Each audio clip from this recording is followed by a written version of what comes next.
to the Kafkas, you guys. So, the season is over. The season is finally over. So it's time for that moment where we're going to look back and reflect on what has happened. This is going to be a 4-part video. One part being on the defenders, one part being on the midfielders, one part being on the attackers and the goalkeepers, and then a final Kafkas View Awards night. Come on, we all like an awards night.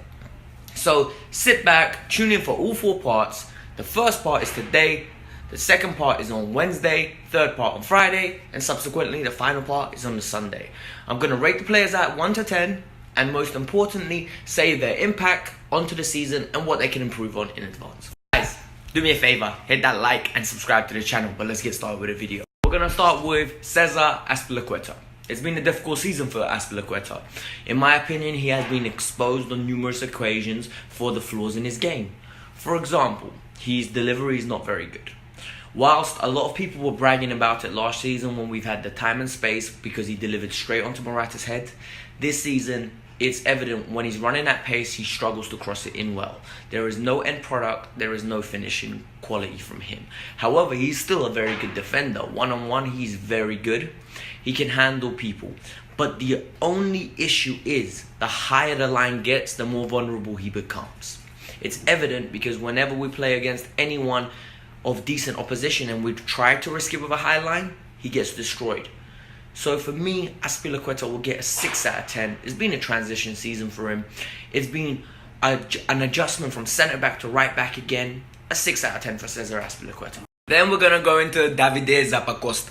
Davide Zappacosta is one of those players where he's just a squad player. If we could have, we would have sold him.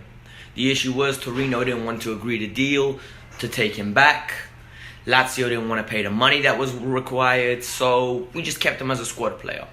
What we're going to say about Zappacosta's season? When he's come in, he's done very well. I can't complain about Zappacosta. I think he's had a very good season for a backup.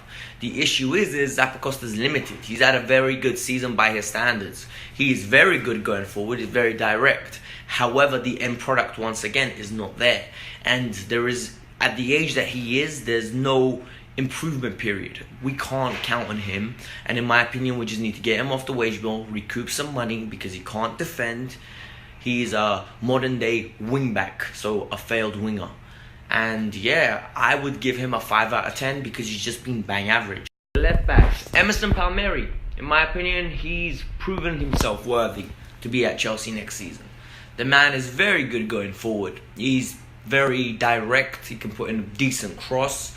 Yes, the productivity isn't always there, but I think that's more to do with the number of players we get into the box. There's always dangerous deliveries coming into the final third, where if we had 3 or 4 men in there, we would get a lot more goals from it. His link up with Eden Hazard has been phenomenal. He can take a man on and create something for himself. Yes, my argument is he's in a very complete defender, because he does do a lot of that Gary Cahill where he backs off. But he stalls well for time and allows players to come and give him support. In my opinion, Emerson Palmieri will get a 7 out of 10. He's been a very good player for us and arguably one of our best this year in that defensive third. It's that time where I have to talk about Marcos Alonso. What can I say about Marcos Alonso that I haven't said this season? He's basic. He is bog standard basic. He is not a top 6 player. He's not even a top 10 player. He needs to be in a relegation battle inside where he could shine a little bit, but at the same time be exposed by his fraudness. He can't defend. He's not a very good defender. Let's be honest with that. He can't tackle. He's not a very good tackler. He can cross, yeah, every now and then, but he thinks he's a striker at heart. This season, he hasn't scored as many goals or created as many assists. Last season, people could accept it because they're like, you know what? For a defender getting us 7-8 goals, that's a magnificent return. But this year, he's just been costing us goals, left, right, and centre, to the point where Emerson got his chance. He blew it so badly that Emerson Palmieri is the number 1 left back now. For me, he's been a 4 out of 10, and I'm just being very generous there. A 4 out of 10.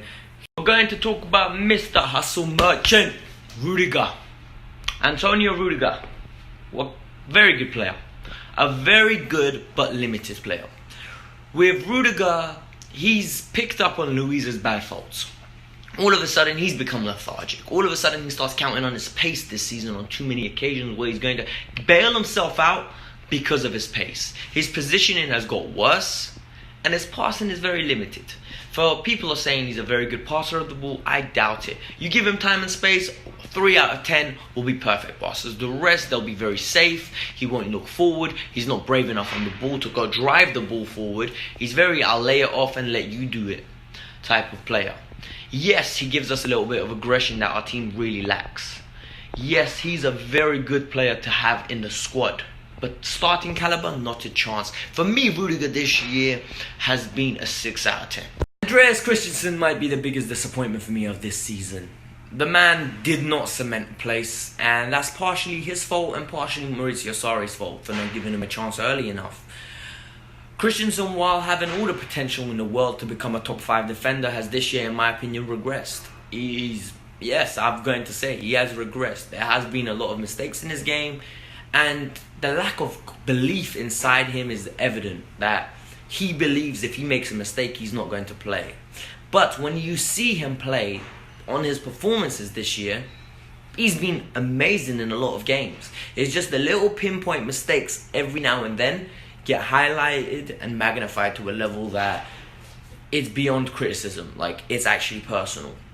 For me, Andreas Christensen has had a very average to good season. He's been a 6 out of 10 as well. I know I'm giving out a lot of 6 out of 10s, but that's the type of season we've had.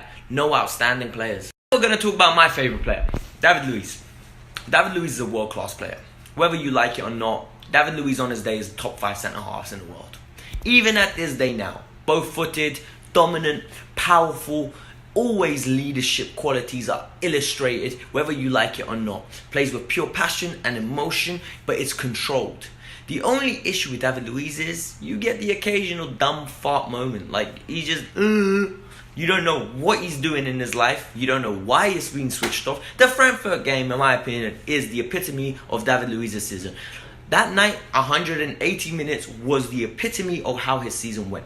Lets Jovic go, puts his arms out like, who's Izzy? Bro, you're the last man. What do you mean, who's Izzy?